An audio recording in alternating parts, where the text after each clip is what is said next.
ഞാൻ സമീപിച്ചാറിൻ്റെ അടുത്ത് വഴിയാണ് സ്റ്റാർട്ട്. ഫസ്റ്റ് ഐറ്റം വരുന്നത് ഡെയിലി വെയർ ആയിട്ട് യൂസ് ചെയ്യാൻ വരുന്ന ഐറ്റം ആട്ടോ. അതായത് ഭയങ്കര കൂടിയ ഫാബ്രിക് എന്നേ പറഞ്ഞില്ല, കോട്ടൻ്റെ നോർമൽ റേഞ്ചിൽ വരുന്ന ഒരു ഐറ്റം. പ്രിൻ്റ് ഒക്കെ കാണാൻ നല്ല കേട്ടോ. ഇതിങ്ങനെ ഒരു മിക്സഡ് ടൈപ്പ് പാറ്റേണിലാണ് ബാന്തിനി മിക്സഡ് ഒരു ഡിസൈനാണ് കൊടുത്തേക്കുന്നത്. ദുപ്പട്ട ഇതാട്ടോ. ലെങ്ത്ത് അത്യാവശ്യം ലെങ്ത് ഉണ്ട്. നിങ്ങൾക്ക് കറക്റ്റായിട്ട് ലെങ്ത് ഒക്കെ അറിയണമെങ്കിൽ നമ്മൾ എല്ലാത്തിലും ലിങ്ക് കൊടുത്തിട്ടുണ്ട്. ആ ലിങ്കിൽ കയറി ക്ലിക്ക് ചെയ്ത് കഴിഞ്ഞാൽ സൈറ്റിൽ നിങ്ങൾക്ക് ഡിസ്ക്രിപ്ഷനിൽ കാണാൻ പറ്റും എത്രയാണ് ടോപ്പ് ദുപ്പട്ട ലെങ്ത് ഒക്കെയെന്ന് കറക്റ്റായിട്ട് അറിയാൻ പറ്റും. അപ്പോൾ അതങ്ങനെ ഹൈറ്റൊക്കെ നന്നായിട്ടുള്ളവരാണെങ്കിൽ ഒന്ന് നോക്കിയിട്ട് എടുത്താൽ മതി. ഇല്ലെങ്കിൽ എൻ്റെ ഒരു ഏകദേശം ഹൈറ്റ് വെച്ചിട്ട് നോക്കി എടുക്കുന്നവരുണ്ട്. അപ്പോൾ അത് വെച്ചിട്ടാണ് നിങ്ങൾക്ക് എടുക്കാം. എനിക്ക് ഒരുപാട് ഹൈറ്റ് ഒന്നും കേട്ടോ, നോർമൽ ഹൈറ്റിലുള്ളവർക്കൊക്കെ ഓക്കെയാണ്. അപ്പോൾ ഇതാണ് ഇതിൻ്റെ ഏകദേശം ലുക്ക്. ബോട്ടം വരുന്നത് എല്ലാം കോട്ടൺ തന്നെയാണ് കേട്ടോ. ഞാൻ പറഞ്ഞില്ല ഒരുപാട് റേറ്റ് കൂടിയൊന്നുമല്ല, നോർമൽ രീതിയിൽ യൂസ് ചെയ്യാൻ വേണ്ടി വരുന്ന ഐറ്റം.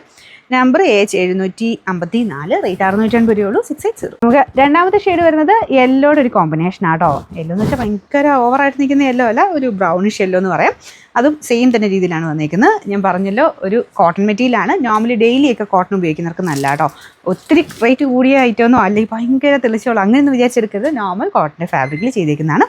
എല്ലാം കോട്ടനാണ്. ടോപ്പ് ബോട്ടം ദുപ്പട്ട എല്ലാം കോട്ടൺ ഫാബ്രിക്. നമ്പർ വരുന്നത് AH751, റേറ്റ് 650 രൂപയുള്ളൂ.